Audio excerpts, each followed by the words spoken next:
нам обратилась юрист Татьяна Васильевна с Маевского Лукмутту о том, что у Татьяны Кудлай находится порядка 50 собак.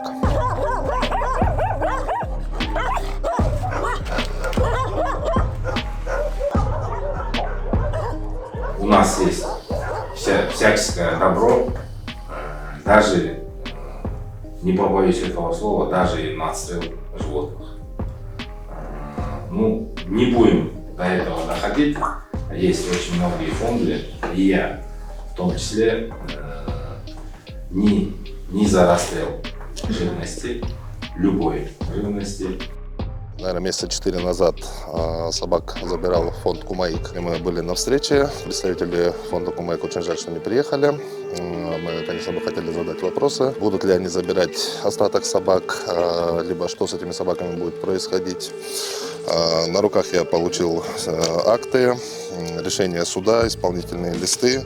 То есть здесь говорится о полной ликвидации приюта, говорится о ликвидации животных. Но опять-таки здесь утрировано, какого рода ликвидация именно будет назначена, пока что непонятно, потому что это все будет еще согласовываться. Вы знаете, можно толковать ликвидация по-разному. Слово ликвидация, там именно животных не написано. Там написано ликвидация незаконного приюта. Да. Методов очень много. Как вы знаете, методов очень много. Есть законные, есть гуманные. Мы будем и законные, и гуманные выбирать. Соблюдать. И соблюдать. Вместо того, чтобы как-то попытаться решить проблему, меня трамбуют. Нет, это мои личные проблемы, мне глава говорит. Это мои личные, мне окна разбили, потому что, значит, я создала людям проблему, а люди не понимают, что своей безответственностью они мне создали. Я просто добрая, мне жалко, мне просто животных жалко. То есть, если сейчас там порядка 200, я так понимаю, животных, я так и не понял, на самом деле, сколько животных там находится сейчас. Но если это повлекло последствия на 4 сотках земли, то что будет на 10 сотках, ну и тем более на 2 гектарах.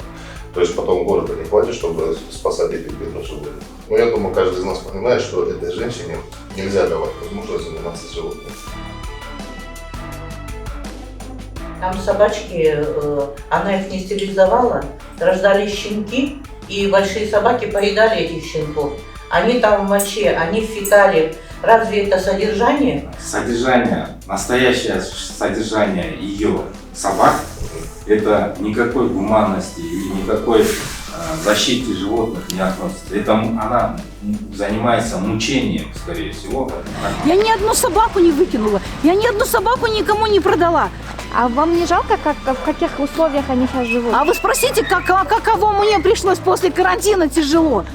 А вы спросите, когда у меня собак потравили, я наградила вот этих. Я после карантина попала на операцию. Кто-нибудь спросил: Танька, а как ты выжила? Мне больше килограмма таскать ничего нельзя было. А я все равно таскала, прикиньте. У меня вода в доме замерзла. Я все равно это делала. У меня стирка встала, а животных я кормила. Это была ответственность. Мы уже 5-й год с ней боремся.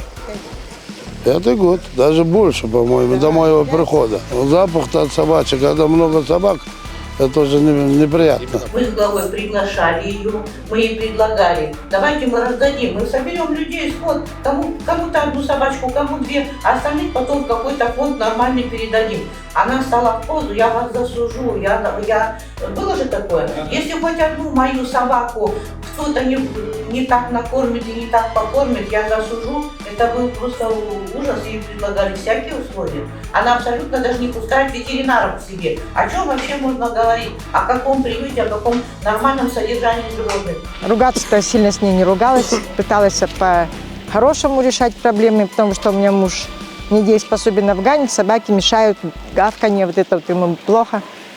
Постоянно с бани дым темный, с шерстью. Вон такой. Часто бывает, понимаешь, а особенно летом, утром, где-то вот 6 часам вот так. И вечером как раз 9 и 10 часам такой запах вообще. Так как она запрашивает землю у государственных органов, мое мнение таково: землю ей выделять нельзя. От соседей, от Юли, мы заглянули туда. Я нахожусь сейчас реально в шоке. Я, конечно, видел плохие условия у животных, но то, что происходит там, это просто нечто. 2 года назад мы уже по ее просьбе забирали у нее 11 собак, то есть вернули мы ей после ее скандалов. Сейчас, после всего того, что я увидел, этот человек просто не должен заниматься животными. И сейчас, чтобы не получить плачевный результат вот, в виде этого исполнения, мы сейчас будем привлекать общественность ко всему, чтобы, во-первых, спасти этих животных. Пристраивать она их категорически не дает. Мы вот как разговаривали, я не знаю, с кем, с представителем фонда или с тем человеком, кто отвечает именно в интернете. То есть она не дает возможности даже им пристраивать. Поэтому будем разговаривать, будем пытаться что-то изменить. Айлук Мату и глава как бы готовы пойти навстречу на более гуманные способы. И я надеюсь, что у нас получится это все сделать. У меня собаки ни одна не голодная. Знаешь, иногда у человека вроде бы есть условия, есть двор, но собака голодная бегает по улицам и рвет эти мусорные пакеты. Это нормально, Нет, да? хорошо, я вас услышала. Если они не голодные, вы вот как кормите вот этих собак? Вот столько количеств, да? Как вы Помогают, кормите представляете, и друзья помогают. Ну я вот, если вот они, вот Кайнар, они постоянно пишут, без вашей помощи нам не справиться.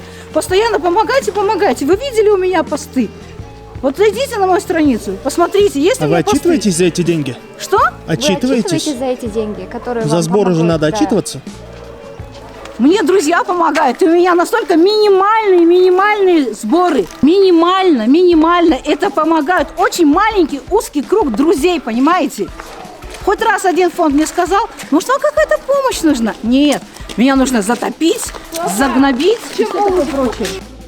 Все берете, пишите, интервью берете, ну толку-то нету, понимаешь? Мы в областном суде тоже были. Они тоже сидят, старые вот эти материалы жуют и сидят, понимаешь? Толку нет, одним словом, только осталось, ну, например, мое мнение, только с ней драться по старому этому, как раньше наши предки жили. Больше других путов у нас не осталось. Каждому воздастся за все. Проблемы никто не сказал. Давайте как-то вместе. Отдыхает, приступ у него. Извините.